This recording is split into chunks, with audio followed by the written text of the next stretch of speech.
From Reason Alliance Media, this is Season 1, Episode 5, Sex, Demons, and More. I'm Miss B. Haven, and on today's show, we have Feminarratives with Callie, Wright.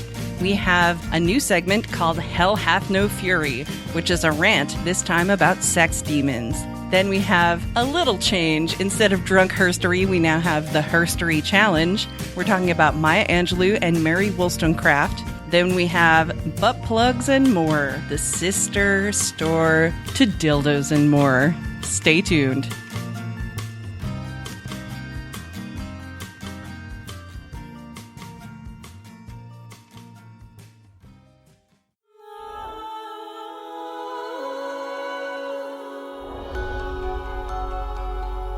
All right, in the continuing segment, Feminarratives, where we have women come on and tell their stories, or anyone who identifies as femme in any way, come on and just tell a story to us. Today we have with us a special guest, Callie Wright, who is the host of the Gaytheist Manifesto podcast, as well as a bazillion more amazing things like being an activist. And she's just amazing. So I'll let you take it away, Callie.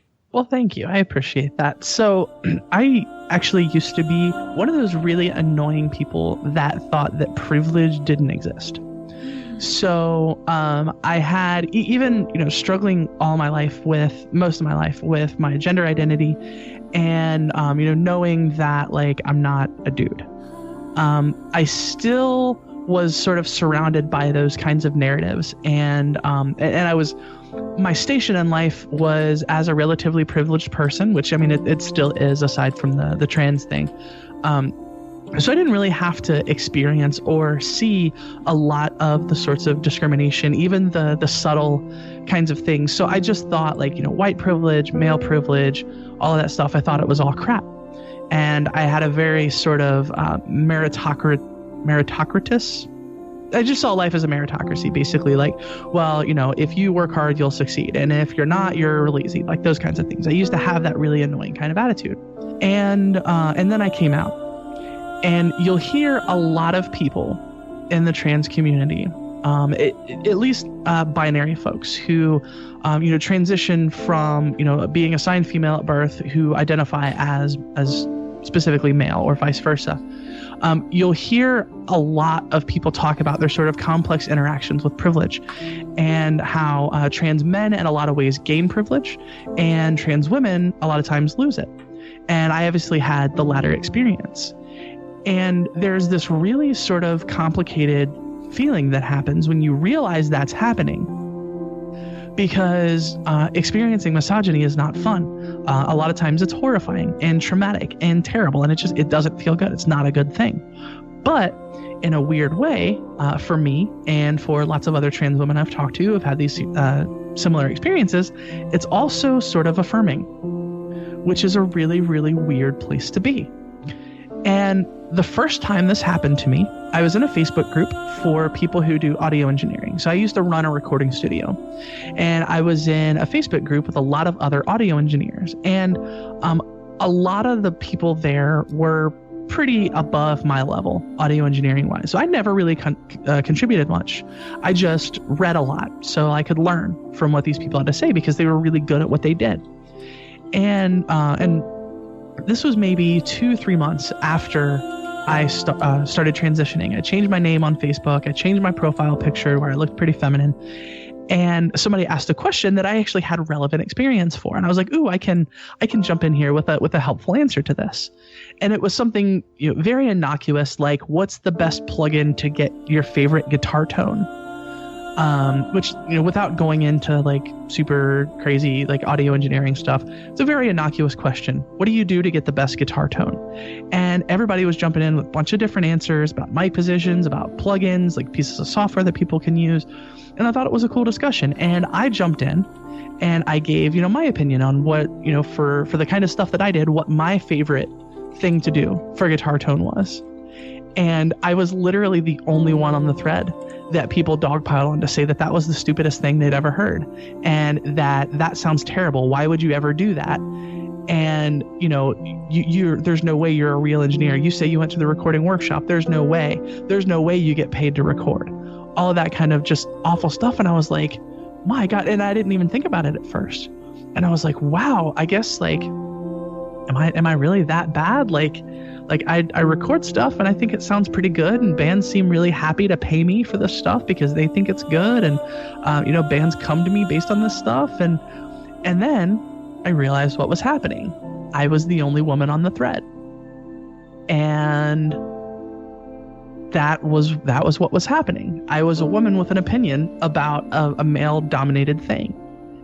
And that was the first time it happened. And immediately there's this sort of, I guess cognitive dissonance is the right word, to where like I was really hurt by it because this was a group of people that I respected. But I was also like, wow, they are actually accepting me as a woman. They're not questioning my womanhood. Which like that part of it is cool. But the part that's not is the logical conclusion of that, where they treat you like shit. So, and I've had lots of experiences like that since then, being catcalled, having men say, things to you, giving you compliments that are unsolicited that may make you feel uncomfortable. Those kinds of things that are affirming in that, if somebody compliments my boobs, I'm like, wow, they recognize that I have those. That's awesome. But then, it turns into like, they're being really gross and creepy, and this is not okay. And, so that's an experience that lots of trans women have. So yeah, that's my story. Awesome. Thank you so much for sharing that. I've heard similar stories from, some other, trans women, who have had, their first misogynistic experience, and it's not fun. But at the same time, like, you get that cognitive dissonance of, it's not fun, but I mean, thanks, kind of. So. Right. Well, I have a trans guy friend who I had told that story to, and he came back and he was like, yeah, like the first time I was hanging out with a group of guys and they were all telling these awful sex jokes and like want me to talk about football and monster trucks. And he's like, I'd rather just go paint my nails. But it's like, these guys are being like really gross and misogynistic, but they're also accepting me as one of them. Yeah. And so it's kind of like the opposite experience of, gaining that privilege and being uncomfortable with it because that it's taking you to a bad place. Yeah, it's really interesting. Yeah, that is it. It's a like a Twilight Zone kind of experience. Right. You expect Rod Serling to start showing up and be like, "You're in the Twilight Zone," right? Well, awesome. Thank you so much for coming on and telling this story. I really appreciate it. Absolutely, my pleasure. Thanks for having me.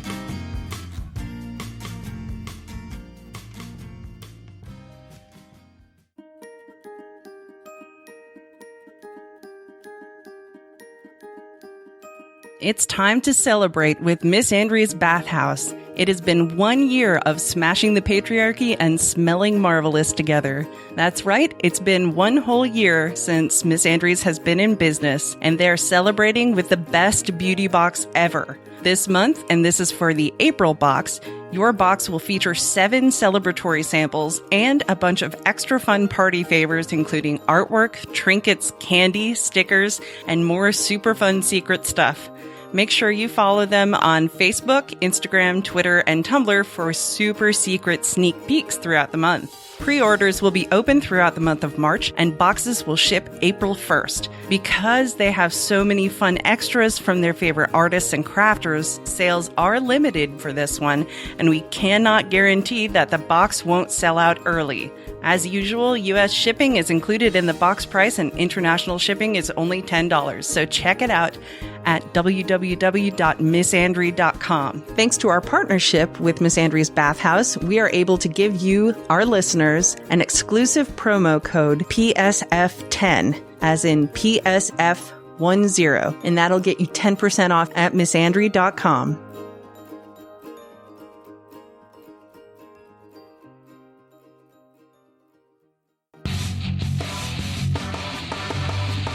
Today, on Hell Hath No Fury, I, Bella Constrictor, am here to rant about sex demons. Throughout history, and in many cultures, sex demons have been used to explain away so-called deviant sexual behavior.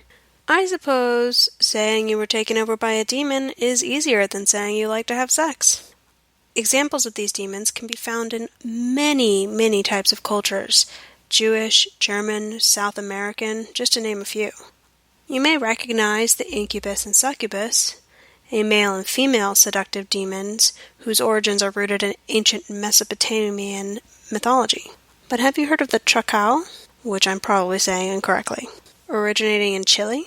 When a single woman became pregnant, it would automatically be assumed that she had been visited by the Chacao, a sexually potent and irresistible dwarf with the ability to paralyze his victims before having sex with them. It was always assumed that the woman was not to blame for this interaction.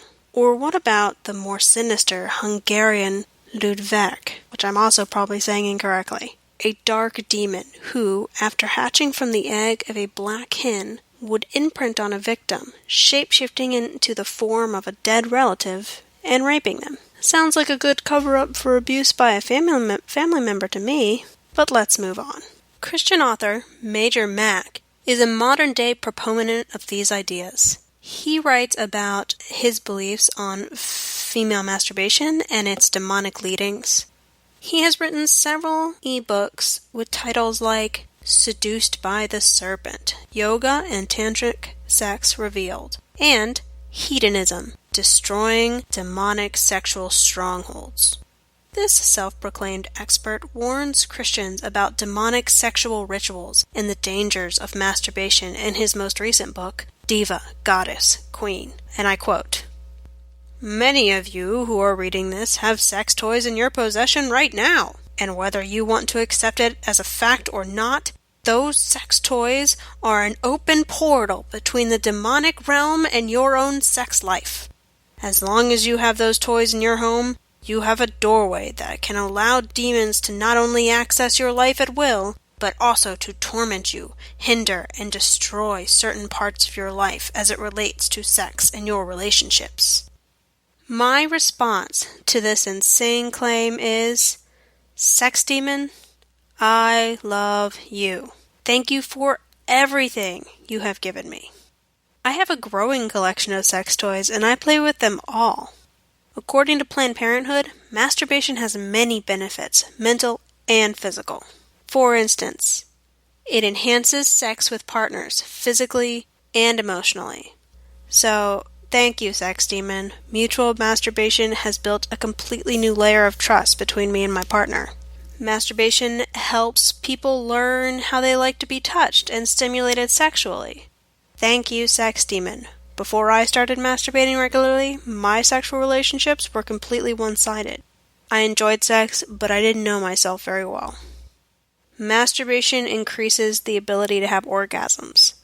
Sex demon, I love you. The sex toys you came in on have helped me experience orgasms in a way I had never been able to before. Masturbation improves relationships and sexual satisfaction. Thank you, sex demon. You and your dildos have deepened my relationship with my partner. Masturbation improves sleep. Sex demon, thank you for helping me slumber. You have given me some of the best naps. Masturbation provides sexual pleasure for people without partners, including the elderly. Sex demon, you are so generous. Masturbation provides sexual pleasure for people who choose to abstain from sexual activities with another person. Sex demon, you and I understand that human beings are sexual creatures. You are amazing for giving us ways to fulfill those urges even when we choose to abstain. Masturbation reduces stress. I have lost count the number of times you have helped me relieve my stress, sex demon, providing me with the energy to orgasm and banishing the tension and anxiety from my mind. Masturbation relieves sexual tension. Sex demon, I love you. You have been there when no one else was. Masturbation relieves menstrual cramping and muscle tension. Thank you. As the story goes, God punished women for original sin by making childbirth and by proxy, our periods, a literal living hell. When I masturbate, you take away my pain, providing me with a way to orgasm, which is a natural pain reliever. And finally, Masturbation strengthens muscle tone in the pelvic and anal areas, reducing women's chances of involuntary urinal leakage and uterine prolapse. What can I say? You never cease to amaze me, sex demon. So there are many other benefits, but those are just a few that I wanted to personally thank the sex demon for. If inviting a sex demon into my life is wrong, I don't want to be right. There are so many more anecdotal evidences for the health benefits of masturbation, and every day we learn something new as science continues to study the human body. But from what little I have experienced, if that is the consequence for inviting a sex demon into my home, well, it can stay. Thank you, everybody, and I hope you all have a great day. Go have an orgasm. You deserve it.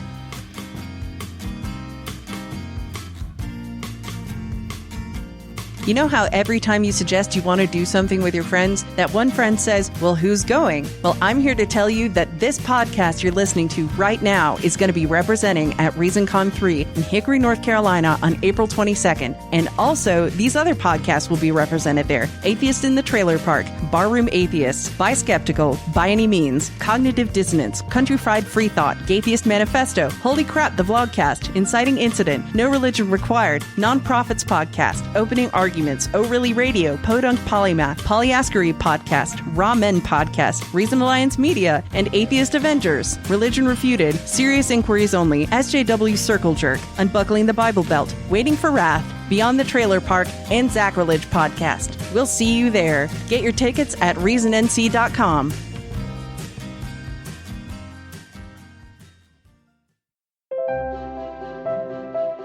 All right, since drunk herstory is a bit derivative and also made misbehaving very, very sick, we are going to try something else. That something else is a herstory challenge. Woo! So what we're going to do now is we are going to take a challenge and then try to tell you some herstory while doing that challenge. And it can be anything from like eating really super hot sauce or like being doused with ice water kind of stuff. So today, Miss Anthrope and I have given each other different challenges, and we each have a person we're going to talk about for herstory. Now, Miss Ann has some Warhead sour gummies, which she will be consuming while she is telling you about Mary Wollstonecraft. Are you ready? Ooh, I'm going first. Yes. Okay. All right. Prepare yourself for the sour. I'm going to say you probably need to like test one and then put like 5 in your mouth at once. Okay. Here we go. The first gummy is happening. It looks like it's pretty sour. It is. All right. I'm going to put 3 more in my mouth. Okay. And then start talking about Mary Wollstonecraft. Okay. Here we go. All right. Mary Wollstonecraft. Oh my God. Do it. I'm so white. Mary Wollstonecraft. Here's some 10 facts about her. 1, she wrote a children's book at one point. I don't know what it was called because I didn't do that much research, but that's interesting. 2, I think this is the most interesting thing about her. God, this is disgusting. Her daughter is Mary Shelley, who wrote Frankenstein and is also a cool feminist that we should talk about at some point. No shit. Like, that's awesome. Not only is her daughter Mary Shelley, but her daughter Mary Shelley never knew her because she went and died 11 days after she gave birth to her. That was shitty. So that happened. Septicemia, because improper care for women after childbirth. But it happened.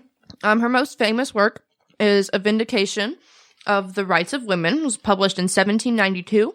And she was basically crucified for telling people that women are actually not inferior to men. We just weren't educated enough. And why weren't we educated? Because men didn't want us to be equal to them. So that was like a really, really radical concept at that time because, you know, we had our biblical ideals of, you know, the woman is secondary to the man. And a lot of people didn't know this, but Mary actually was a skeptic herself, even though in her works she referenced the Bible and referenced Christianity, but I got to put more of these sour things in my mouth because I just finished mine. How many? I'm going to go with 4. I can fit all kinds of things in my mouth. Stuff them all in there. Mm. Go for it. All right, yeah. So what was I talking about? I got sidetracked by things in my mouth. Okay, she also wrote a book called like something about raising daughters, I think. And she wrote this while she was working as a governess in Ireland. She did not get along with the mother of the girls she was teaching, but even though she was only a governess for 1 year, one of the girls that she taught, her last name was King, I don't remember her first name, ended up becoming an author and talking about how she had been like a huge influence in her life. Let's see. She married the anarchist philosopher William Godwin. They had a short but successful relationship, cut short because she went and died. I say as if she did it on purpose. And she also was very, very close to the women in her life, early in life. And I feel like that probably influenced a lot of her work. So when she was a teenager, she had 2 sisters and her mother and an alcoholic father. And their family was comfortably wealthy, but they ended up losing a lot of money on like venture capitalism. Her father got drunk because he was upset because he didn't have any money, and he would come home and beat his wife. So what? Jeez. I know. That's just what you did back then. You got drunk and beat your wife. I guess people still do that now. Unfortunately. Yeah, true. So she would lie on the floor outside her mother's bedroom door at night waiting for her father to come home so she could protect her mom from being beaten in her sleep. And that is like awesome. This happened when she was like 14, 15 years old. She also convinced her sister Eliza to, now remember this is like 1780 when this happened. She convinced her sister Eliza to leave her husband and their child and start a new life.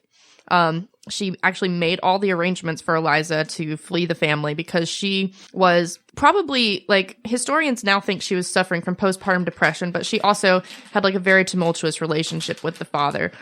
And so at that time, that was like unheard of. Like, you are married and then you die. So that was like a really cool thing she did. And then I also have that, see, I've been doing this out of order.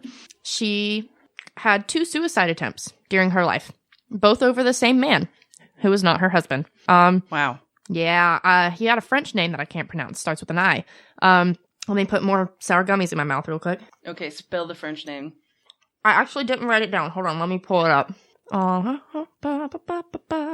Here, let me actually like talk and waste time while I'm talking about him. His name was, okay, so she had 2 suicide attempts. The first one was because she was rejected by this guy. Oh, it was Imlay. What's his first name? It would be really nice if I knew his first name. Gilbert Imlay. Gilbert. Suicide attempts over a guy. Never kill yourself over a guy named Gilbert. Sorry, Gilbert Gottfried. No one will kill themselves over Gilbert Gottfried. That was mean. I'm sorry. We love you, Gilbert Gottfried. Love you. And your 50 Shades of Grey reading. Yes, it's the best. The only reading of it you should ever listen to. Yeah, so first time she tried to kill herself was because he rejected her. And the second time she tried to kill herself, she said, was because their relationship was completely over. Like, after he rejected her, she took, like, some drugs and tried to kill herself, and he nursed her back to health, and they got back together. Because, very healthy relationship dynamic. Yeah. And then he ended up breaking up with her later to go to Scandinavia with some woman. And so she tried to jump in the river, but a stranger rescued her. And after that, she kind of chilled a little bit. She met her husband Godwin, the anarchist, and they got married and had a little baby, and it worked out pretty well for her. So, moral of Mary's story is, if you throw yourself into the river and survive, then you might end up becoming a famous author and giving birth to a famous author. Yeah. Go figure. That's what I've got for you. All right. Now, my challenge was Maya Angelou and marshmallows. So, here we go. She's just going to talk with marshmallows in her mouth, like a chubby bunny. She was born Margaret Annie Johnson on April 4, 1928. This is ridiculous. She looks ridiculous. She was a sex worker. Did you know that? I didn't know that, no. According to her memoir, Gathered Together in My Name, she was a quote-unquote manager to a lesbian couple who were prostitutes. And she worked as a prostitute herself. So she was like a pimp? Mm-hmm. Wow. I'm going to need to actually speak for this one. My cheeks are full of marshmallows. She wrote about her expectations of sex work in the memoir Gathered Together in My Name. Quote, I sat thinking about the spent day, the faces, the bodies, and smells of the tricks made an unending paisley pattern in my mind. Except for the Tamira fish first customer, the others had no individual characteristics. The strong Lysol washing water stung my eyes, and a film of vapor coated my adenoids. I had expected the loud screams of total orgasmic release, and felt terribly inadequate when the men had finished with grunts and yanked up their pants without thanks. This is so much sugar. She tried to enlist in the army. Oh, cool. They didn't let her. But obviously. was refused due to the Red Scare because of having attended the California Labor School when she was a teenager. Oh, interesting. I'm spitting everywhere. She was a cast member in the opera Porgy and Bess. Oh. Mm-hmm. She sang, didn't she? Mm-hmm. Yeah. In 1982, she earned the first lifetime Reynolds Professorship of American Studies at Wake Forest University in Winston-Salem, North Carolina. Yeah, I know that place. I know that place, too. I lived there. She was a journalist in Egypt and Ghana during the decolonization of Africa. More marshmallows. I think our current Reynolds scholar now is Melissa Harris Perry. Oh, cool. Yeah, she's really cool. I met her once when I was drunk off my ass. That was horrible. Interesting. Yeah, I didn't mean to meet her. In February 1962, Maya Angelou met South African freedom fighter Nelson Mandela in Cairo. In Cairo? Mm-hmm. Cool. She was a journalist in Egypt and Ghana. I just said that. I know you did. I was just... Okay, I'm just making I was thinking... So Cairo is a Christian fraternity at my school. Oh. Cairo. So I was like... Oh. I was like, why was Nelson Mandela in Cairo? Dude, fuck. Screw that shit. Maya Angelou met Malcolm X when he visited Ghana in 1964 and later returned to the U.S. to help him build his new Organization of African American Unity. Alright, this is the last marshmallow. Yes. I have so many fucking marshmallows. She can also fit a lot in her mouth. Mm-hmm. Nelson Mandela recited her poem, Still I Rise, at his presidential inauguration in South Africa in 1994. That's so sweet. I know, right? So since Maya taught at my university for a while, I feel like there's a poster of Still I Rise in almost every building on campus. And it's just so inspirational. I actually got to hear her read live once. Ooh. It was really cool. She read a lot of poetry, read parts of a memoir. It was one of the most amazing experiences of my whole life. My favorite professor that I have right now, he was her advisor when she worked at Wake, and he would come over to her house every Sunday, and they would drink scotch and talk about poetry together. And that just makes my heart really happy to imagine that. That was amazing. I really hope they didn't eat any marshmallows. I hope so, too. I am now so sick of marshmallows, and I love some fucking marshmallows. That's Herstory Challenge. We did it! If you have any suggestions for further challenges, such as hot sauce, which we will definitely do at some point, or brain freeze, please email us at promotingsecularfeminism@gmail.com or find us on Facebook or Twitter with your suggestion. Y'all need to suggest that I do jumping jacks, because somebody ought to. I like that one. Also, I think watching porn with headphones on where you can't hear yourself talk. Oh my God, yes. Yeah. I Or don't one know. of those remote control vibrators. This is happening. Oh my God. All right. We are on this. Okay, But send I'm- your suggestions because I know you audience members can be super creative. Oh, much more creative than us. All right. Yeah, because you want to You know you want us to vibrate. Yep. Give the remote control to an audience member. Okay, we're just going to stop right there. Yeah, it's enough.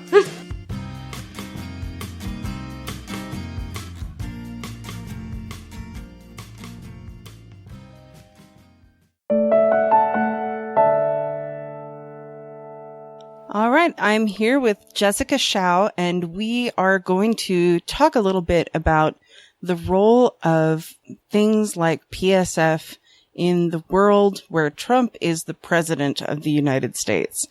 So, welcome, Jessica. Thank you, Miss B. It's my pleasure to be here for the first time. Hopefully of many. Yes. Yeah, I'm really looking forward to working with you as a correspondent on PSF in the future. Woohoo! I really enjoy your posts on Facebook and your blog posts and things, so that's going to be awesome. Thank you, thank you. You guys have done such a great job bringing feminism to the secular movement, and that's something that we desperately need, so Yes. glad you're here. team. So you write intersectional feminist media that goes out on the internet. And the question here that we're talking about is like, where do we as the content creators, where do we stand as far as what our responsibility is to our listeners and to, people who might potentially be our audience, in the lens of a Trump presidency? Yeah, I feel like this is a really great discussion question, and it's something that every podcast should be asking themselves right now. For me, I've always thought about why I listen to podcasts. And the reason I listen to podcasts is because they disseminate information, usually in a way that I can understand or somewhat aligns with my values, at the very least, and also for entertainment purposes. And so right now, I think in such a post-truth administration, that disseminating information part becomes so much more critical, especially for feminists, because we are dealing with a very misogynistic and sexist administration, not to mention just an extremely sexist president who has sexual assault charges on him. So I really think that voices like us have become much more important. But also the entertainment aspect is really, really valuable. The fact that we are, or from what I've heard so far, Promoting Secular Feminism is such a lighthearted podcast. It's important that we take care of ourselves, and we also have a place to turn where we realize that our voices are heard and that we're not invisible, because I feel like this administration is really trying to do that. Yeah, absolutely. I mean, with trying to repeal the Affordable Care Act and the relation to reproductive health that is going to have, the talk about defunding Planned Parenthood and punishment for abortions.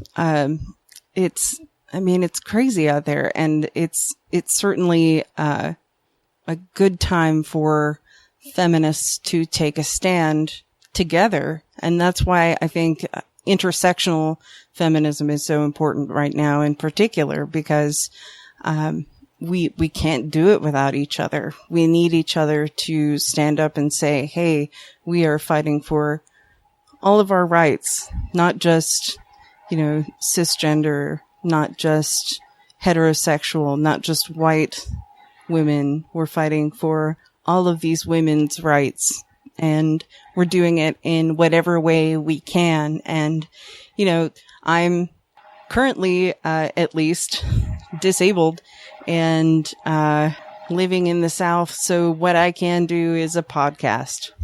So I'm here doing a podcast, and, I like to do things that are funny and lighthearted, but they also carry with them a really strong message. And that is that we have to work together to make things change, even if it's a very, very small, seemingly small something. That's so important to remember that I have friends who are frustrated or who have expressed sadness that they're not doing more. And I think that just even that understanding that this is a time of action, or even taking care of ourselves in a time where we have a Trump administration, is so important. Just by surviving, I think that in itself is an act of resistance. And then being able to talk about it, on a podcast definitely connects with people who need to hear that. And that's also another one of the messages that I think we can spread. You do what you can and you survive. Yeah.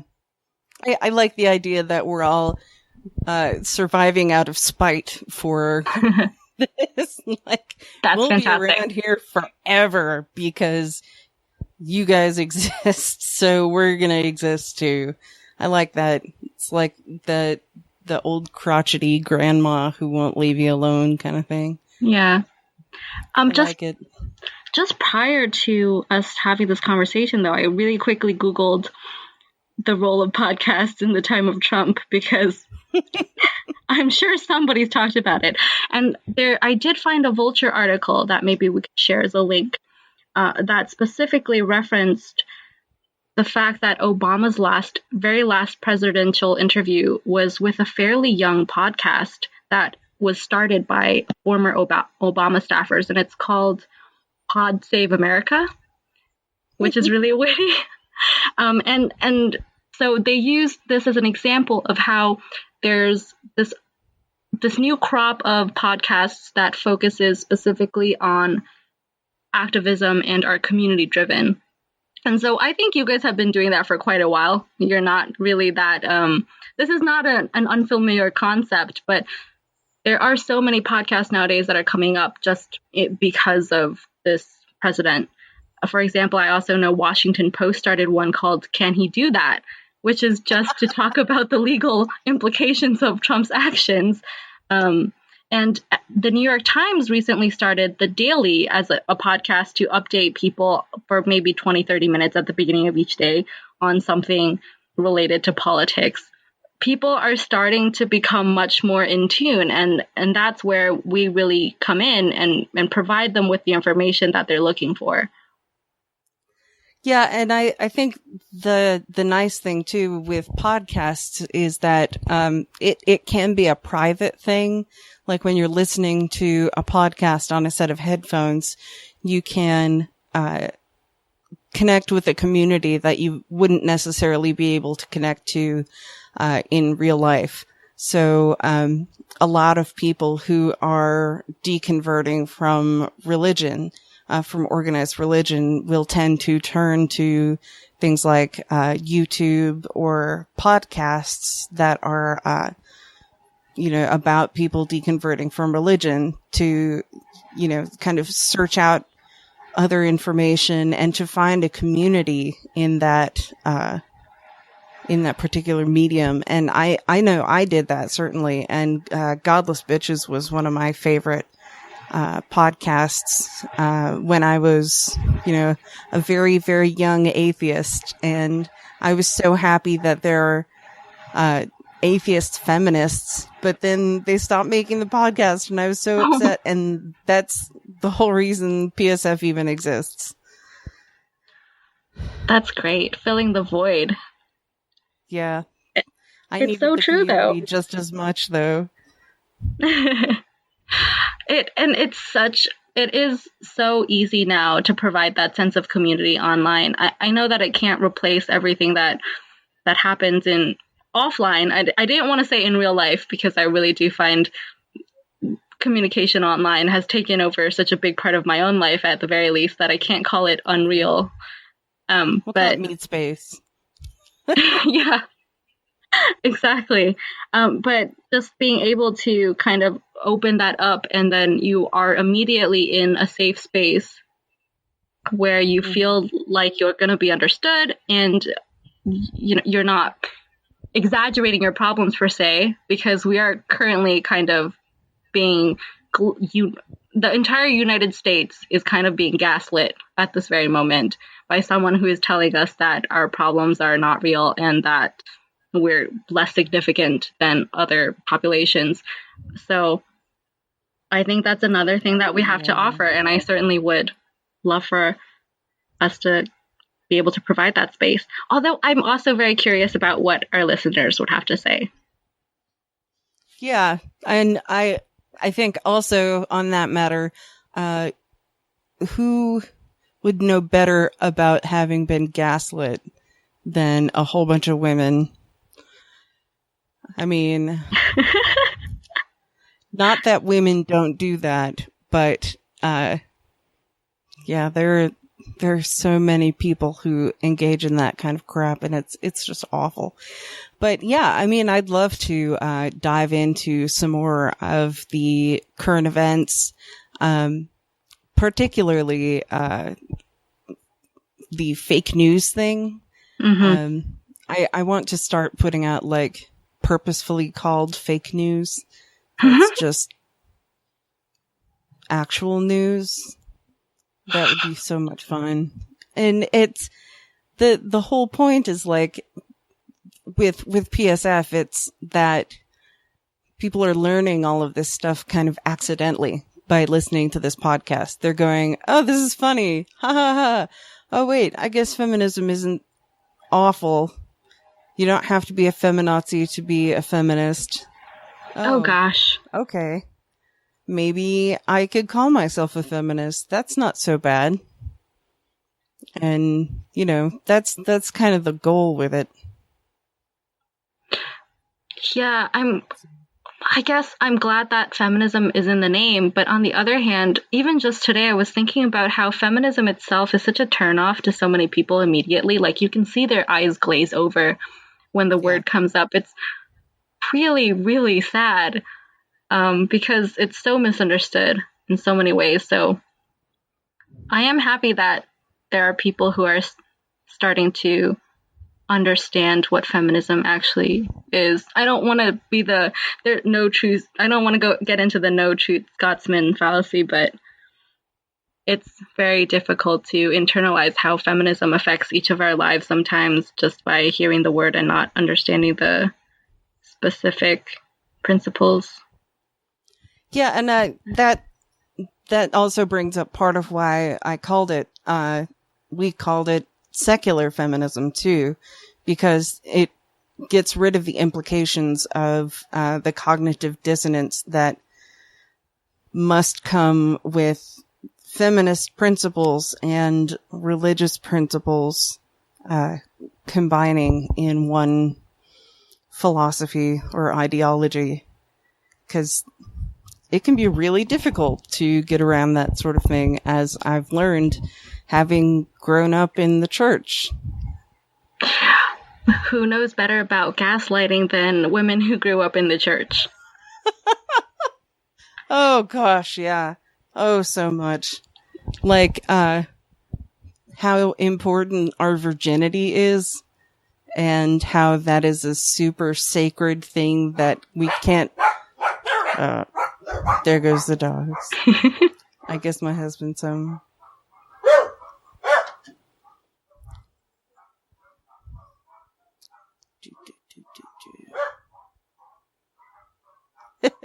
How many dogs do you have? 3. Wow. We have 2 little ones and 1 big handicapped one.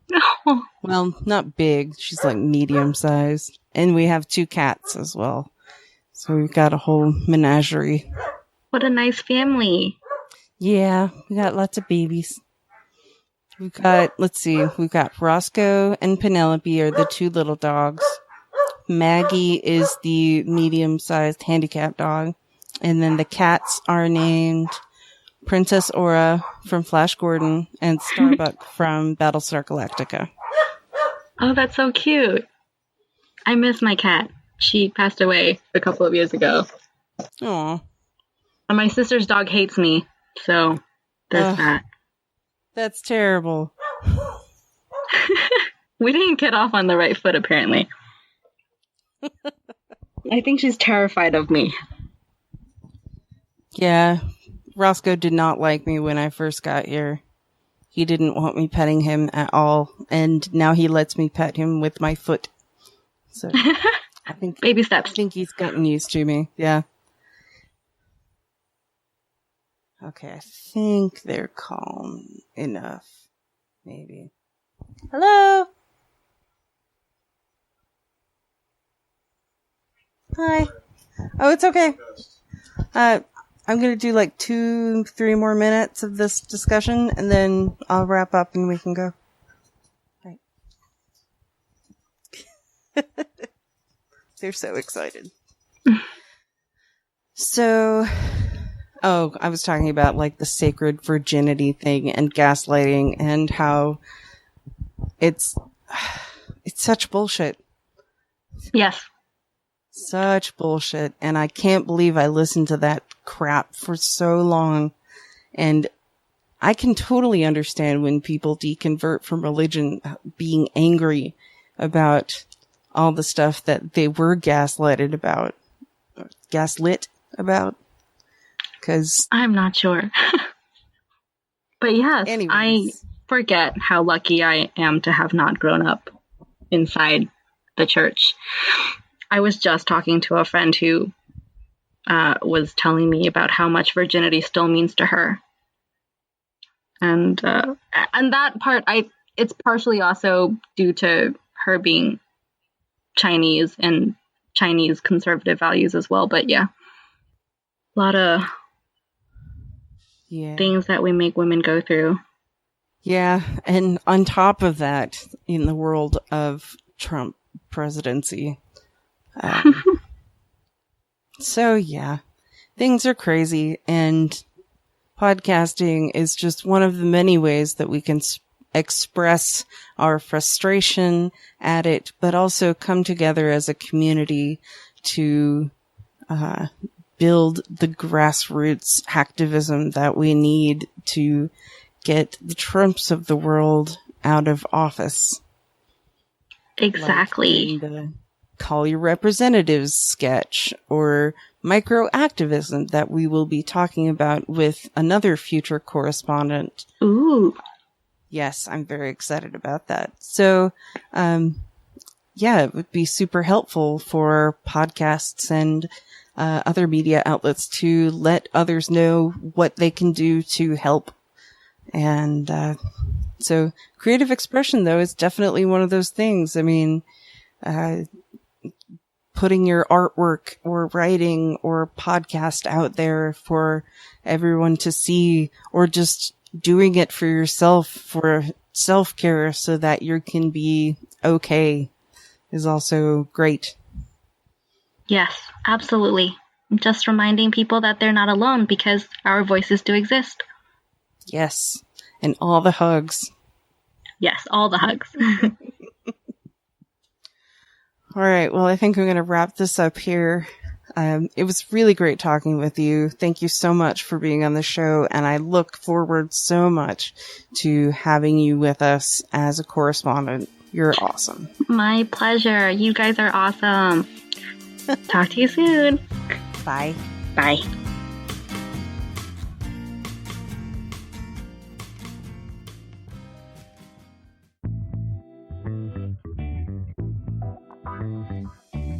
Are you someone who likes butt plugs? Well, come on down to Butt Plugs, and more butt plugs and specialty anal sex toys LLC outlet store. We got butt plugs, dildos, and more dildos. And Anal Beads LLC outlet store has opened up a sister store which specializes in butt plugs and anal toys of all kinds. And to introduce our new store, here's my sister Patrice. Say hello, Patrice. Hello, Patrice. Ha ha, that's so funny I forgot to laugh. But seriously, what's up with all of these butt plugs? Demand for our butt plugs, anal beads, and other anal toys has skyrocketed in recent months. And to handle the swelling demand, we had to take our store and spread it wide open to let in even more of our quality demanding customers. Our new outlet store specializes in what you want. Butt plugs.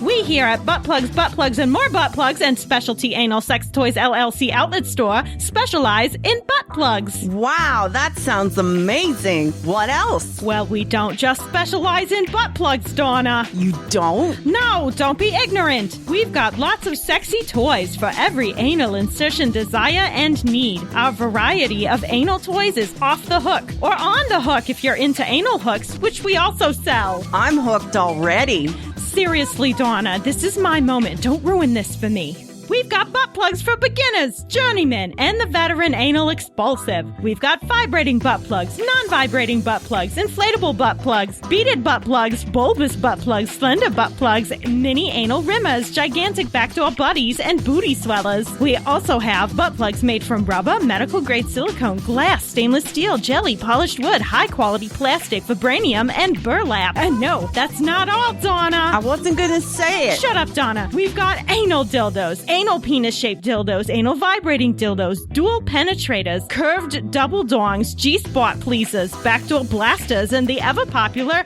anal intruder with jackhammer grip, 10 exciting speeds, and large assortment of exchangeable anal accessories, including the Buddha's fist. We've got anal wands, prostate massagers, penis ring plugs, P-spot massagers, probes, pleasers, expanders, and devastators. We've got smooth butt plugs, ribbed butt plugs with exotic textures like alligator, pine cone, and dragon scale. We got butt plugs with suction cups, safety rings, cock rings, thrusters, twisters, spinners, and gyrators. Wow, I'm blown away. Who would have known there would be so many kinds of butt plugs? I did, Donna, and now you can too. Just come on down to Butt Plugs, and More Butt Plugs and Specialty Anal Sex Toys LLC Outlet Store. We've got butt plugs. Super. Shut up, Donna. I'm not finished. Oh, wow. You'll be saying, oh, wow, when you hear about our huge selection of fetish butt plugs. We've got jeweled butt plugs, ass anchors, dilators, gem-accented butt plugs with chains, butt plugs with ropes, butt plugs with leather straps, flails, and floggers. We've got faux animal tail butt plugs like bunny rabbit, frisky fox, pink pig, fluffy raccoon, squirrel, kitty cat, playful puppy, pretty pony, lions, tigers, and bears. Oh, my. We've got enema kits, anal expansion kits, and unisex anal douche kits. And don't forget the lube when you're bringing up the rear. It always helps to smooth the way with one of our animal test-free medical-grade anal lubricants. We've got flavored lubes, numbing lubes, gels, sprays, balms, and creams, any of which will help you slip in the back door without scraping up the door frame. Okay, well, that's great, but... Don't make me cut you, Donna, because for a limited time only, you can get your own butt plugs, and More Butt Plugs and Specialty Anal Sex Toys LLC Outlet Store, Butt Buddy! Wow, what's a butt buddy? Shut up, Donna! I was just getting to that. The Butt Buddies are figurines shaped like your favorite political figures that you can collect, trade, share with friends, and of course, push into your rectum for full contact enjoyment. We've Butt Buddies in the shape of President Donald Trump. Show the POTUS how you really feel about his crypto-fascist, misogynistic ream by pushing him into your pooper. And that's only the beginning. Share your admiration for VP Mike Pence's homophobic stances by fulfilling his secret desire by packing your fudge maker with his pasty zombie face. Kellyanne Conway can now get her shit straight from the source by getting her head shoved way up your shitter. Don't forget Betsy DeVos. This little figurine's head will fit perfectly up your ass, just where she likes to keep it. We've got all your favorites: Rex Tillerson, Jeff Sessions, and a spineless sucker, Ben Carson. Collect them all. Buy the whole collection now, and you'll get absolutely free an enema waste receptacle in the shape of Steve Bannon's open mouth. Wow, what a deal! Wow, what a deal! I swear to fucking Jesus, Donna. Is that all? That's never all, Donna, because our sister store, Dildos, and More Dildos, and Anal Beads LLC Outlet Store, has everything you need, but butt plugs, and More Butt Plugs, and Specialty Anal Sex Toys LLC Outlet Store has everything you secretly desire in your twisted, kinked-out fantasies. We love our customers almost as much as we love our family. Like sisters. Shut your whore mouth, Donna! Like I was saying, we love our customers almost as much as we love our family. Because our customers are family. And who better to buy sex toys that you stick up your ass with than family? So come on down to Butt Plugs, and More Butt Plugs, and Specialty Anal Sex Toys LLC Outlet Store. Because whatever you put in your butt is your business. And ours. Our new location is off the New Jersey Turnpike across the street from Arby's. Just drive around back, park in the rear, and come on in.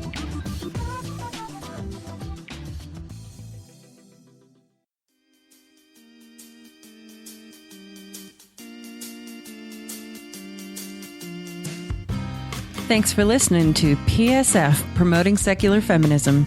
To find more episodes, you can check out our website at www.promotingsecularfeminism.com.